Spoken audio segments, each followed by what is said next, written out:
One of the biggest frustrations coaches and consultants have is how do they consistently get clients. If you are a coach or consultant, you've come across that pain, frustration and anger, agony and anger when you're trying to develop your business. You know you've got the strategies that can help people in their lives and in their businesses, but you just can't get that message to land and convert.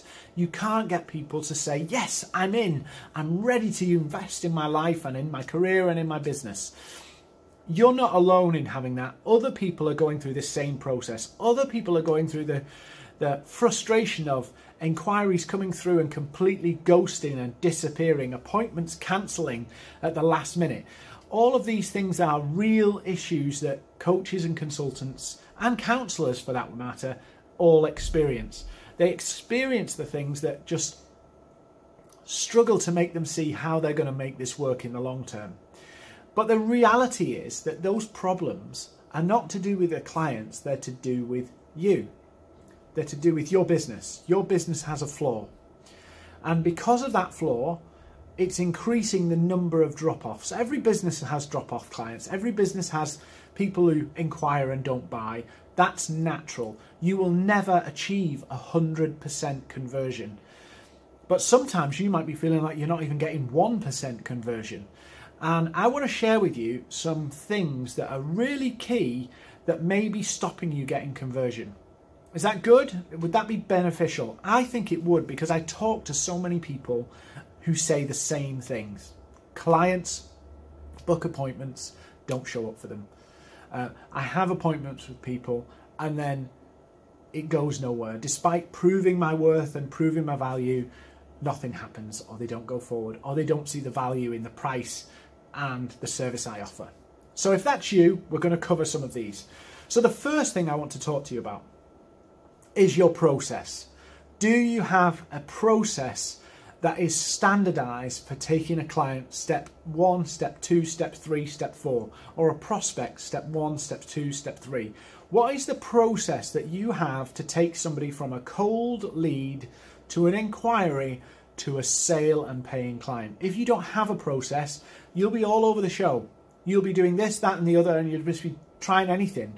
And the next thing you see, the next ad you see on Facebook, the next course you do, you'll basically just follow it and you'll be all over the show. So that process is important in framing how you want to work, how you want to win business. So if you don't have the process, you're doomed, number one.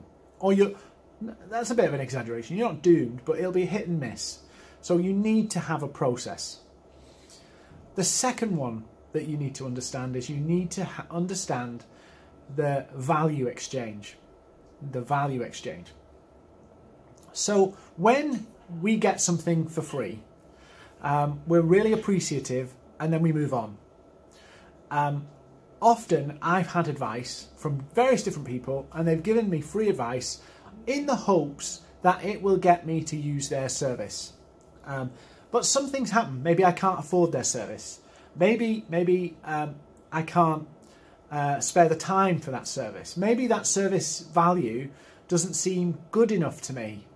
You know, maybe I don't think the price to the value doesn't match. But oftentimes one of the issues is we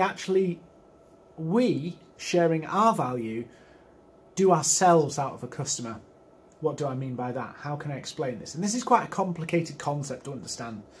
Sometimes the value we have as professionals with expertise that we want to impart to help somebody else, sometimes we can give people what we think is a little nugget, but to them is a massive piece of gold.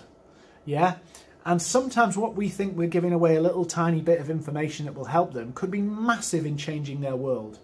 We could give somebody a little fragment of information or knowledge or insight that could actually unlock their whole world.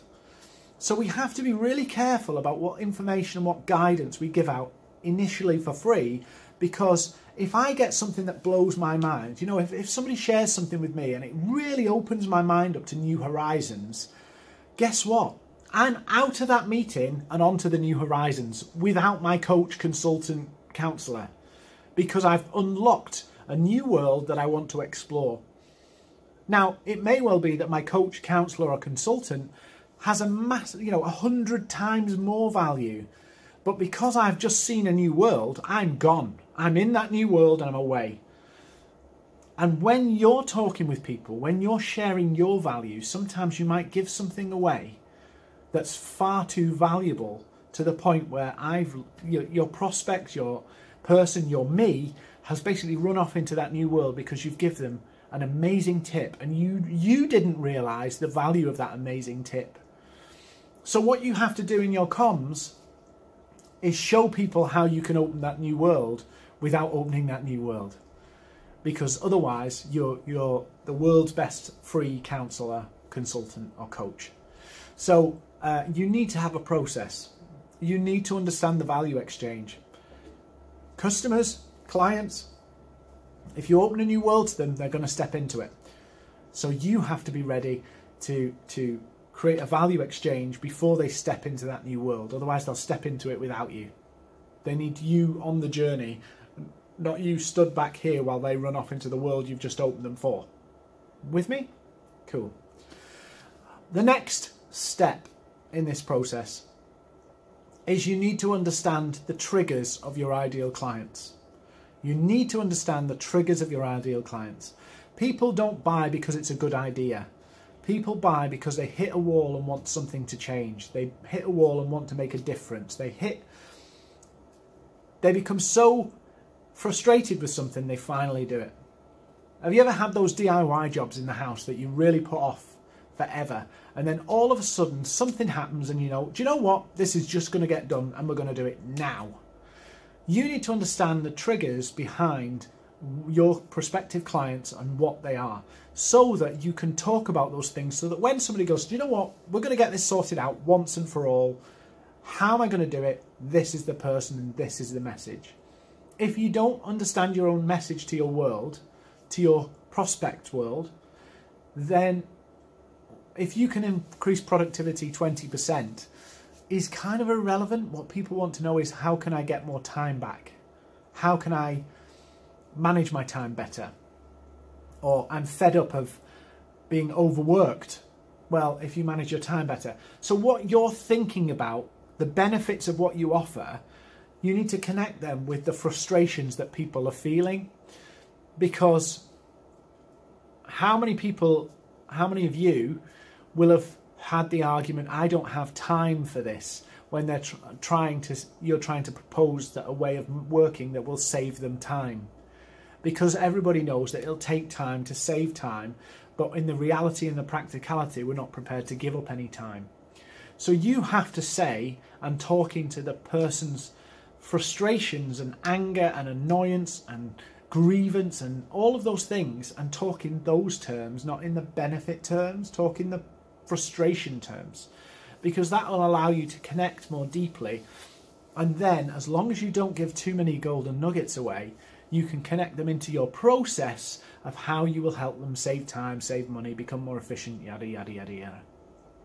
So this is a real problem for coaches and consultants, to control the value that they give away for free, to limit themselves into a process that allows them to structure their business more efficiently, and also to talk to people about their frustrations in a way that resonates with them, and not in terms of benefits of how the outcome and the coaching or consulting will work. You have to talk in pain points.